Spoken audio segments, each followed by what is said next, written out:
Oi pessoal, tudo bem? Continuando, né, as nossas aulas aí, né, pela internet, nós vamos fechar o capítulo 2, o que estava acontecendo na Rússia lá em 1917, né? Quando a gente começou, né, o capítulo, vocês entraram em contato, né, com o que é revolução e o que é reforma, né? Então, o significado de cada termo. E foi combinado que conforme vocês fossem estudando o que estava acontecendo lá na Rússia, né, a partir de 1917, no final do capítulo, a gente ia voltar a conversar, certo? Então, pergunta para vocês pensarem aí de casa. Em cima do que vocês têm conhecimento, né, do significado de revolução e do significado de reforma, tá? Em 1917, na Rússia, nós vamos ter uma revolução ou nós vamos ter uma reforma? Então, pense aí, certo? Saindo da Rússia e vindo para o Brasil, né, que quando a gente começa o nosso capítulo 3, e é quando vocês começam a ter as aulas postadas na plataforma, tá? Essas aulas que vão ser postadas na plataforma, nós vamos seguir, né, os mesmos passos que nós que nós fazemos na sala de aula, na aula presencial, certo? Vocês vão ter uma rotina, né? Então, em cada aula nós vamos seguir essa rotina. Essa aula nós vamos chamar de aula 1, certo? Vocês vão ter na plataforma essa explicação, né, que é esse vídeo, a rotina da aula 1 com tudo que vocês precisam fazer nessa aula. Tudo que vocês forem fazer, pessoal, em termos de exercício, tanto das questões do livro quanto atividades fora do livro, vocês vão fazer na plataforma, certo? E na plataforma eu vou acompanhar o que vocês estão fazendo, certo? E na medida, né, do possível, eu vou corrigindo e vocês vão tendo contato com essa correção, tudo bem? Nessa primeira aula, né, que a gente vai voltar para o Brasil, né, a construção da República, então lá em 1889, né, nós temos a proclamação da República, deixamos de ser monarquia e passamos a ser a República, o que será que vai acontecer a partir daí? Tá? Então é isso que nós vamos ver nessa aula 1. Na aula 1, nós vamos usar o livro, páginas 48 a 56. Então, antes de vocês continuarem vendo esse vídeo, dá uma lida nessas páginas do livro para depois escutar a explicação, certo? Bom, nasce a República no Brasil, né? Mas o que vem a ser a república, né? O que é uma república? Então a gente tem que entender, pessoal, que república é a forma de governo em que a constituição e a organização de um país ele é exercido durante um período de tempo, né, determinado por indivíduos eleitos diretamente, certo? Então essa é uma república, né? Quem assume o governo de uma república vai assumir por um período, né? Tem um prazo determinado, né? Tem data para começar e data para terminar. Diferente de uma monarquia, onde a pessoa, né, geralmente tem aí o poder vitalício e é hereditário. Tudo bem? Outra coisa que a gente vai entender também que em uma república nós temos a Constituição. A Constituição, pessoal, é a lei maior de um país, onde nessa lei estão todos os nossos direitos e os nossos deveres. Então, a gente vai ter aí também o conhecimento de todas as constituições, né, que foram feitas a partir do momento em que o Brasil vira uma república. Hoje, a Constituição que é válida, ela é de 1988, né, feita após final de ditadura militar, e a partir da proclamação da República, essa é a nossa quinta Constituição, tudo bem? Outra coisa que a gente vai ver com o nascimento da República, lembra que em história a gente fala muito de ruptura e permanência, né? Com a República, nós vamos ter uma ruptura, certo? na forma de governo. Antes nós éramos monarquia, agora nós somos uma república. Então, na forma, né, do país ser governado, nós vamos ter uma ruptura. Só que as pessoas, né, que comandavam o país, que exerciam o país lá na monarquia, será que na república essas pessoas vão deixar de governar? Será que mesmo a gente tendo uma ruptura na forma de governo, nós não vamos ter uma permanência nas pessoas que governam o país? Tá? Então é isso que a gente também vai ver o que acontece, né, no Brasil com esse nascimento da república. Tudo bem? Outra coisa que a gente também vai ver o que aconteceu antes da proclamação da República, um pouquinho antes, nós tínhamos tido a libertação dos escravos, né? Como será que esses ex-escravos eles foram inseridos, né, nessa República, certo? Nós estávamos aí recebendo imigrantes, como será também que esses imigrantes eles foram inseridos, né, nessa República que está nascendo? E lembrando que a gente está falando, né, de uma população que em a sua maioria, né, vão ser pessoas pobres, ex-escravas e analfabetas. Como será que essas pessoas vão ser inseridas nesse novo regime que estava nascendo? Tudo bem? Bom, pessoal, para a gente entender esse nascimento da República, nós vamos ter aí dois períodos, tá? Então, ele vai de 1889 a 1930, certo? Esse período, ele vai ser dividido, certo? Em República da Espada, que é quando, né, os militares vão governar o país, né? Então, o Brasil deixa de ser monarquia, passa a ser uma república, e precisa, né, esse novo tipo de regime, ele precisa ser organizado, tá? Então, nós vamos ter aí o que nós vamos chamar de um governo provisório, né, aí pelos militares, e depois nós vamos ter eleições. Vamos também entender que não vai ser uma eleição universal como que é nos dias de hoje, certo? Hoje todo mundo pode participar, né, da vida política. E quando a gente fala da vida política, né, eu podendo escolher os candidatos, né, na eleição, e eu também sair candidato a algum cargo, tá? Nós vamos ver que logo no nascimento da República, nós vamos ter, né, o que nós vamos chamar de voto censitário, tá? Só uma parcela da população é que vai participar desse processo, tudo bem? Depois, o segundo período, né, nós vamos chamar aí da república oligárquica, certo? Vai ser onde o governo, né, ele vai ser controlado por grandes latifundiários, né, os proprietários, né, das grandes fazendas. E na república oligárquica, nós também vamos ter o que nós vamos chamar da República do Café com Leite. Por que esse nome? Porque durante esse período, né, até 1930, nós vamos ter alternância de poder, certo?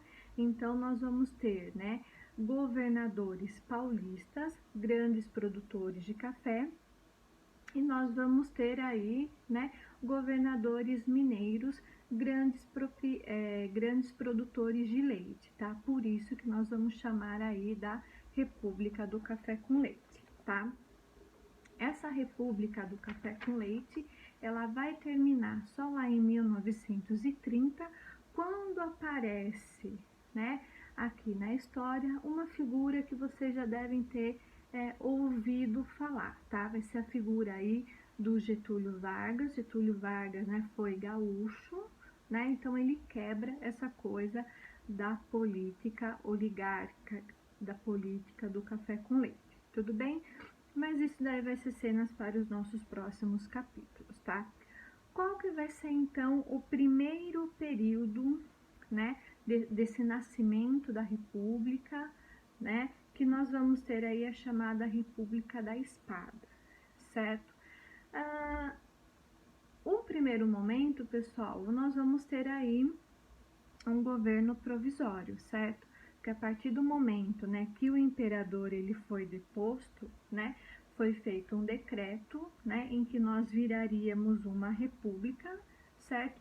Antes, né, o que nós chamamos de estado hoje era província, né? Então deixa de ser província e passa a ser estado, né? E todos esses estados vão formar o Brasil, certo? E tudo isso precisava ser organizado, certo?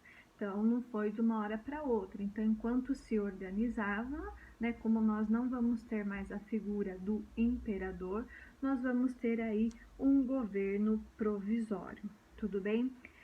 Esse governo provisório, pessoal, ele vai ser conduzido, né, por militares, certo? E ele vai se concretizar sem a participação das camadas populares da sociedade, tudo bem? Então, a partir desse decreto, né, através, né, dessa condução desse novo regime pelos militares, né, a família, né, real, ela tem que deixar o Brasil, certo? Então ela é exilada, certo? E nós vamos aí, né, ter toda uma reforma, certo? Vão ser convocadas eleições, né? Nós vamos ter aí a separação entre igreja e Estado, certo? No poder. Nós vamos adotar uma nova bandeira, né? Porque agora nós somos uma república, né? Não faz sentido a gente continuar aí, né, com a bandeira do império, certo? E nós vamos ter aí também a substituição, né, dos antigos presidentes das províncias, certo? Esses presidentes, né, eles trabalhavam aí para o imperador. As províncias, né, não vão ser mais províncias, né, vão ser estados. Então a gente vai ter toda essa mudança também, certo? Falamos também da Constituição. Enquanto o Brasil era, né, uma monarquia, era império, nós tínhamos Constituição? Sim, só que era uma Constituição feita pelo imperador, certo? Não temos mais imperador, vamos precisar também de uma nova Constituição, tudo bem?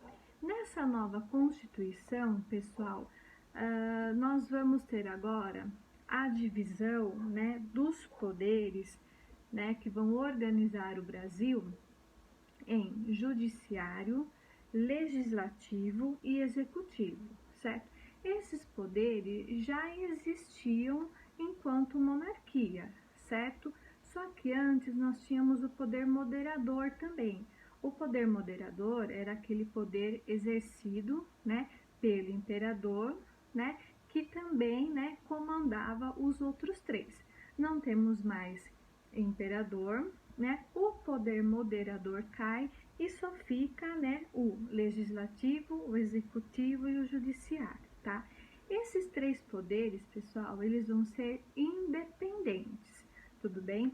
Um não vai depender do outro, mas é importante que para o país funcionar bem, eles se conversem, tudo bem? Então essa vai ser uma das modificações aí com a Constituição, certo, de 1891, certo? As províncias passam a ser estados, então nós também com essa Constituição de 1891 vamos ter mudança nos estados também, certo? Passam a ter direito, né, a voto todas as pessoas maiores de 21 anos, menos as mulheres, os frades, os mendigos, os analfabetos e os soldados. Então vejam bem, a maioria da população fica de fora do direito de votar, certo?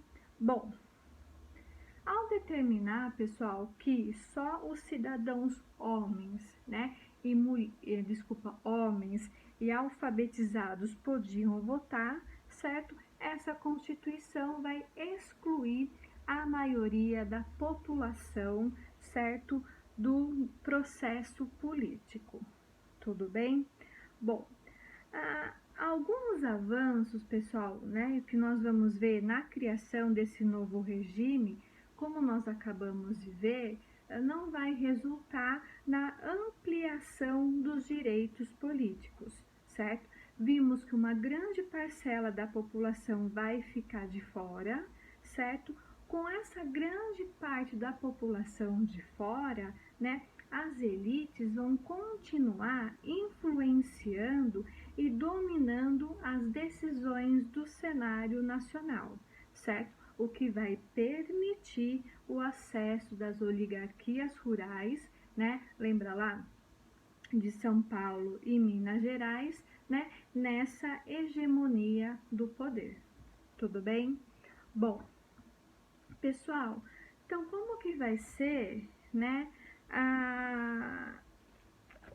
A vida, né, no Brasil após essa Constituição, certo?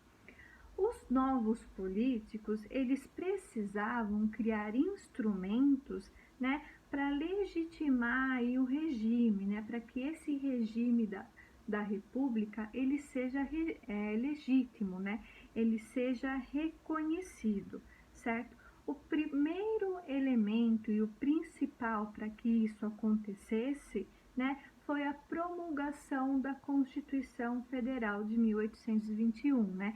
Foi a assinatura, né, dessa Constituição. Então, a Constituição ela foi elaborada, né, e foi aí promulgada, tá?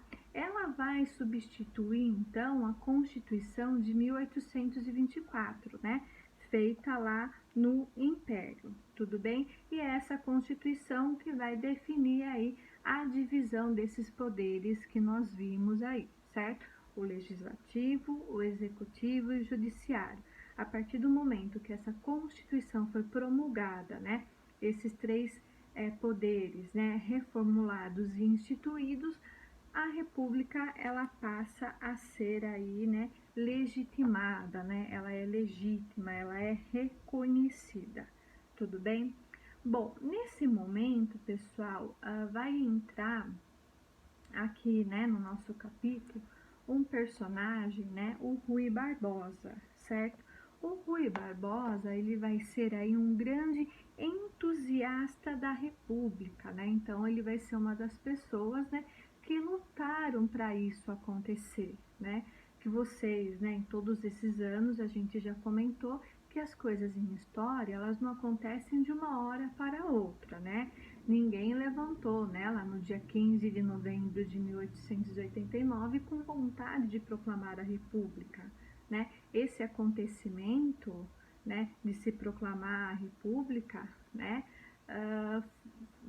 vieram de acontecimentos anteriores, né, até da necessidade que estava surgindo, tudo bem? O que o Rui Barbosa, né, ele vai incentivar? Ele vai incentivar, pessoal, o desenvolvimento industrial, certo? Ele vai, né, também defender que os produtos que vêm de fora, os produtos importados, né, teriam que os impostos desses produtos serem maiores do que os produtos nacionais, certo? Para influenciar, né, que as pessoas consumam mais o que é produzido aqui dentro do que vem de fora, certo? E também ele defendia que os empresários industriais brasileiros, né, teriam aí que ter uma ampliação de crédito, né, para que essa produção aí, né, ela pudesse crescer, certo? Bom, nesse contexto todo da República, né, nós vamos ter os indígenas. O que será que estava aí acontecendo com os indígenas, né? Nós sabemos, né, da importância, né, dos povos indígenas na formação do Brasil, certo? Só que essa importância lá no período monárquico, né, ela não vai ser respeitada, certo? Suas características culturais, né, também não, né? Nós vimos aí tudo o que aconteceu com os indígenas, né, a partir do momento em que os europeus chegam à América, certo?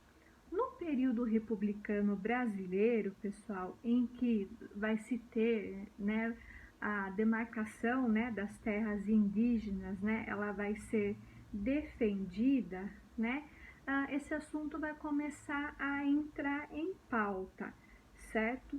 Só que, para que isso acontecesse, né, para que os direitos dos indígenas eles fossem assegurados, eles teriam que aparecer lá na Constituição, né, porque é na Constituição que os nossos direitos são assegurados, né? E isso não vai acontecer, tá? Isso não acontece na nossa primeira Constituição republicana. Então, em 1891, né, nós não vamos ter, né, essa defesa aí dos indígenas, certo?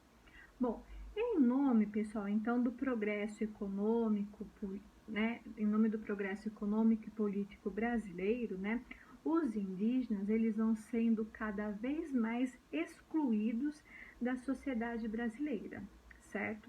Então, as suas terras, elas vão sendo ocupadas pelas atividades agrícolas, pela atividade pecuária, né, pela atividade, né, de extração, principalmente de minério, né, pela construção das estradas de ferros, certo? Então, eles não vão ter aí os seus direitos respeitados, certo?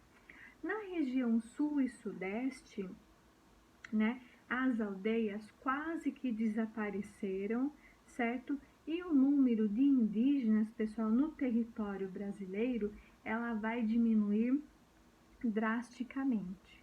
Tudo bem? Então, essa é a situação dos indígenas no início da nossa república, tá? Hoje, quem é responsável, né, por proteger e promover os direitos, né, indígenas aqui no Brasil é a Fundação Nacional do Índio, certo? A FUNAI, né? Além disso, né, a FUNAI também tem o papel de garantir, né, estudos de identificação, demarcação, regularização fundiária e registro de terras, tá? Monitorando e fiscalizando as terras indígenas, certo? Então, se vocês acompanharem, né, essa coisa de invasão de terras indígenas não é exclusiva do começo da República, certo? Nós vamos ter isso acontecendo, né, nos dias de hoje também. Então, o papel da FUNAI, né, é tentar fiscalizar, né, não ter uma fiscalização aí mais eficiente para que isso não aconteça mais, certo? Bom, saímos de um governo provisório, então, né, nós vamos ter aí o nosso primeiro presidente eleito, né, que é o Deodoro da Fonseca, né, militar também, por isso, né, que esse período vai ser aí o período, né, da espada, certo? E após, então, a proclamação da República, né, um militar vai assumir o poder aqui no Brasil, certo? Ele fica, né, no governo aí, né, por pouco tempo, ele não vai cumprir todo o seu mandato, né? Vocês vão aí ver no livro que ele vai enfrentar algumas crises, certo? E no meio de uma dessas crises ele renuncia, tudo bem? Ele renunciando, pessoal, quem vai entrar aí é o outro marechal, tá? Que nós vamos chamar aí de Marechal de Ferro, Floriano Peixoto, né? Que era vice do Deodoro da Fonseca. Nessa eleição, né? Presidente e vice, eles eram escolhidos, tá? Então, esse vice não vai ser da chapa do presidente. E o Deodoro, pessoal, ele renuncia para tentar aí evitar uma guerra civil, tá? Quando a gente fala de guerra civil, é uma guerra que acontece dentro do próprio território, certo? A gente viu, né, que nesse começo aí de república, muitas pessoas elas estavam excluídas, né? Muitas pessoas aí passando por necessidade, tá? Então, é isso que levou quase a uma guerra civil. Quando Floriano Peixoto ele assume o governo, né, vão acontecer aí alguns movimentos, certo? E ele vai ser conhecido aí, né, como Marechal de Ferro, por causa da forma em que ele vai combater esses movimentos, tudo bem? Então, todos esses movimentos, né, principalmente movimentos armados, né, que estavam acontecendo, né, no Brasil, o Floriano Peixoto, né, ele vai aí entrar com violência, certo, para tentar, né, acalmar os nervos da população, e a gente vai ver aí que não vai, né, acontecer, tudo bem? Bom, pessoal, dentro, né, dessa política oligárquica que a gente vai entrar agora, né, então nós tivemos aí, né, o Deodoro da Fonseca e o Floriano Peixoto, certo? E quando encerra, né, o governo aí do Floriano Peixoto, eleições diretas foram realizadas, tá? Mesmo sendo eleições diretas, lembra que tinha muita gente que não participava desse processo, tudo bem?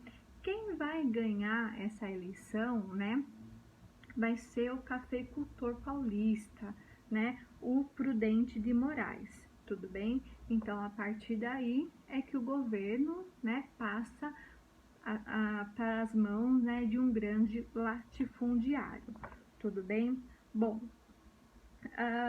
na política oligárquica, pessoal, nós vamos ter aí uma prática que nós vamos chamar de coronelismo, tudo bem? O coronelismo, pessoal, vai ter em sua base, né, do mandorismo, né, aquela coisa, né, aquele coisa do mandar, tudo bem? E isso vai fazer parte, né, de uma rede de relações locais, tá? Essa coisa, né, do mandar, ela era mantida e afirmada pelos coronéis, certo? Então, os coronéis aí vão ajudar, né, vão ser um papel fundamental nessa organização, né, nessa república oligárquica, tudo bem? Tanto no governo, né,